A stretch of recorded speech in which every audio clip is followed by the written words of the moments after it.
రాజకీయ విశ్లేషకులు మామిడి గిరిధర్ గారు ఉన్నారు. వారి అభిప్రాయం కూడా తీసుకుందాం. దాని మీద మీరు చెప్పినట్టుగానే ఎవరెవరు ఏందనేది వాస్తవంగా ప్రజల వ్యతిరేకత ఉందా లేదా హర్యానా గురించి మాట్లాడతాం. గిరిధర్ గారు నమస్తే అండి. నమస్తే అండి. నమస్తే గిరిధర్ గారు, మీరు చూస్తూ ఉన్నారు ఇటు హర్యానా ఇటు జమ్మూ కాశ్మీర్ ఎన్నికల ఫలితాలు ఇంకా ఫైనల్ కాలేదు, కానీ దాదాపుగా రెండు రాష్ట్రాల పరిస్థితి అనేది ఆల్మోస్ట్ డిసైడ్ అయింది. అటు జమ్మూ కాశ్మీర్లో కాంగ్రెస్ ప్రభుత్వం, ఇటు వచ్చేసి హర్యానాలో బీజేపీ దాదాపుగా అధికారంగా ప్రకటించే దగ్గరికి ఛాన్స్లో ఉంది. కానీ కాంగ్రెస్ పార్టీ సంబంధించిన వాళ్ళు కొంతమంది ఇంకా ఆశాజనకంగా ఉన్నారు, ఎన్నికల ఫలితాలు ఇప్పుడే ఫైనల్ అవ్వలేదు కాబట్టి అన్నారు. సరే, విశ్లేషణ అనేది ఎన్నికల ఫలితాల మీద ఓకే, ఇంక చివరి వరకు చూడాల్సింది కాబట్టి వదిలేండి.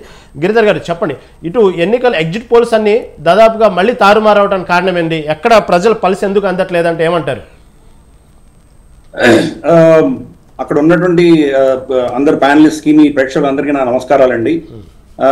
చూడండి, ఒక్క విషయం, ఈ ఎగ్జిట్ పోల్స్ అన్నవన్నీ కూడా ఇప్పుడు అవి రమారమి పొలిటికల్ పోల్స్ అయిపోయినాయి. లిటరల్ గా చూస్తే కనుక దాంట్లో పారదర్శకత లేదు. ఏ న్యూస్ పేపర్ కానీ ఏ అవుట్లెట్ ఎవరిని పోషిస్తుందో వాళ్ళ ఆధారంగా వీళ్ళు తీసుకొస్తున్నారు. ఆల్మోస్ట్ ఈ ఎగ్జిట్ పోల్స్ లో కూడా మీరు చూస్తే ఒక పార్టీ గెలుస్తుంది దగ్గర నుంచి ఆ పార్టీ ఓడిపోతుంది దాకా మీకు ఏదైనా దొరుకుతాయి అవి. కాబట్టి ఎగ్జిట్ పోల్స్ అనేది వీళ్ళకి ప్రజలలో ఉన్నటువంటి పల్స్ వీళ్ళకి అర్థం కావట్లేదు. ఇది ఒక విషయం. రెండవది, కొన్ని ఎగ్జిట్ పోల్స్ మీకు ఓట్ పర్సెంటేజ్ రమారమి దగ్గర దాకా ప్రెడిక్ట్ చేయగలుగుతున్నారు, కానీ దాన్ని సీట్ల కన్వర్షన్ లో వీళ్ళకి అర్థం కావట్లేదు ఎలా అవుతుంది అని. ఫర్ ఇన్స్టెన్స్, ముస్లిం మెజారిటీ ప్రాంతాల్లో ఫర్ ఇన్స్టెన్స్ కాంగ్రెస్ కి ఓట్ ఎక్కువ రావచ్చు, సో ఓట్ షేర్ ఓట్ ఎక్కువ రావచ్చు, కానీ ఆ సీట్లు బహుశా బీజేపీ గెలిచి ఉండొచ్చు. సో అందుకని ఇట్టి ఆ కన్వర్షన్ లో వీళ్ళు దెబ్బతింటున్నారు. నేను ఉదాహరణ ఇచ్చాను, అది బీజేపీ కూడా అవ్వచ్చు, ఎవరికైనా అవ్వచ్చు.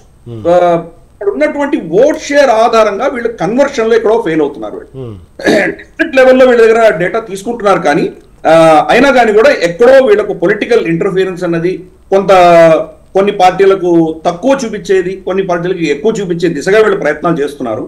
ఎనీవే, ఎగ్జిట్ పోల్స్ కి తర్వాత ఫైనల్ రిజల్ట్ కి 2-3 రోజులే తేడా ఉంటుంది కాబట్టి మరి అటువంటి చేయవలసిన ఆవశ్యకత ఏముందో నాకు అర్థం కావట్లేదు. గత కొన్ని ఎన్నికల్లో చూస్తున్నాము, రెగ్యులర్ గా ఎగ్జిట్ పోల్స్ అన్ని కూడాను తారుమారు అవుతుంది. దానికి భిన్నంగా రిజల్ట్ వస్తుంది. హర్యానాలో బీజేపీ గెలుస్తుందని ఏ ఒక్క కూడా చెప్పదు. అన్ని ఎగ్జిట్ పోల్స్ కూడాను కాంగ్రెస్ అత్యధిక మెజారిటీతో గెలుస్తుందని చెప్పారు. కంప్లీట్ తారుమారు అయిందంటే కనుక వీళ్ళ ఎంత వాస్తవికతకి ఎంత దూరంగా ఉన్నారో మనకు అర్థం అవుతుంది.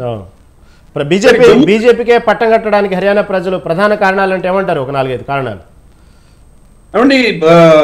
దానికి చాలా కారణాలు ఉన్నాయి. ఒకటి, సుస్థిరమైన ప్రభుత్వం 10 ఏళ్లలో వాళ్ళకి ఇచ్చారు. వాళ్ళు ఏవైతే ఈ వ్యవసాయ చట్టాల గురించి ఇందాక వారు మాట్లాడారు, వ్యవసాయ చట్టాలు బీజేపీ ప్రభుత్వం ఏ చట్టాలు తీసుకొచ్చిందో అవే సంస్కరణలు తీసుకొస్తాము అని కాంగ్రెస్ తో సహా అందరి మేనిఫెస్టోస్ లో ఉన్నాయి.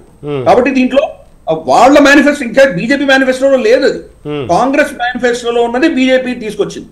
ఒక్క హర్యానా, పంజాబ్ లో తప్ప దేశవ్యాప్తంగా ఎక్కడా కూడా దీనికి నిరసన లేవు. తర్వాత సుప్రీంకోర్టు అపాయింట్ చేసినటువంటి కమిటీ కూడా ఏం చెప్పిందంటే దేశవ్యాప్తంగా 80% రైతులు ఈ చట్టాలకు సుముఖంగా ఉన్నారు. తర్వాత చట్టాలు వెనక్కి తీసుకున్న తర్వాత సర్వే వచ్చింది. ఇక్కడ పంజాబ్ లో, హర్యానాలో ఏంటంటే 100 క్వింటాళ్లు పండితే వాళ్ళు 120 క్వింటాళ్లు అమ్ముకుంటున్నారు. ఆ మిగతా ఉత్తరప్రదేశ్ నుంచి, బీహార్ నుంచి కొనుక్కొని ఈ ఎంఎస్పీకి అమ్ముకోవడం అనేది ఒక పెద్ద మాఫియా తయారై, ఆ మాఫియా వల్లనే మీకు అక్కడ కాంగ్రెస్ నేతృత్వం అంతా కూడాను ఈరోజు అంతంత ధనం ఉంది వాళ్ళకి పంజాబ్ లో. కానీ సరే, ఇప్పుడు ఆమ్ ఆద్మీ పార్టీకి పంజాబ్ లో కొంత షిఫ్ట్ అయింది, కానీ కాంగ్రెస్ వాళ్ళ ఎకో సిస్టమ్ ఇవంతా కూడాను అక్కడ ఈ ఎవరైతే లబ్ధిదారులు ఉంటారో వాళ్ళ ఎకో సిస్టమ్ వల్లనే వాళ్ళు చలామణి అవుతున్నారు. సో అందుకని మీకు అక్కడ మాత్రమే ఈ ప్రభావం చూపిస్తుంది. ఇక్కడ పంజాబ్, హర్యానా, కొంత వెస్టర్న్ ఉత్తరప్రదేశ్, ఇక్కడ మాత్రం చూపించింది. దేశవ్యాప్తంగా ఎక్కడ కూడా ఎవరికి దీన్ని పట్టలేదు. అక్కడ ఉన్నటువంటి ఎలక్టోరల్ సిచ్యువేషన్ లో సైన్ గారిని ముఖ్యమంత్రి చేయడంతో జాట్లు బీజేపీకి వ్యతిరేకంగా కొంత వాళ్ళకు అసంతృష్టి ఉండిందో వాళ్ళందరూ కూడా మళ్ళీ బీజేపీ సైడ్ రావడం అనేది జరిగింది. సో ఇది అక్కడ జాట్ ఓట్ని వీడు చాలా టాక్టికల్ గా మనోహర్ లాల్ ఖట్టర్ గారిని పక్కన పెట్టేసి జాట్ ముఖ్యమంత్రిని తీసుకురావడంతో భూపేందర్ సింగ్ హుడా యొక్క ప్రభావం దాంట్లో ఆయన కౌంటర్ చేయగలిగారు. ఆఖరి విషయం ఏంటంటే కుమారి షెల్జా, ఆవిడ దళిత్ సముదాయానికి చెందినటువంటి వ్యక్తి ఆవిడని ఇన్సల్ట్ చేయడంతో దళితులందరూ కూడా ఊకమ్మడిగా కాంగ్రెస్ వ్యతిరేకంగా ఓటు వేశారు. ఇన్ఫాక్ట్ ఎస్పీకి ఒక సీట్ వచ్చింది అక్కడ. ఓకే గిరిధర్ గారు మళ్ళీ మాట్లాడదాం, మళ్ళీ జమ్మూ కాశ్మీర్ ఎన్నికల గురించి కూడా మీ విశ్లేషణ మాట్లాడదాం అండి.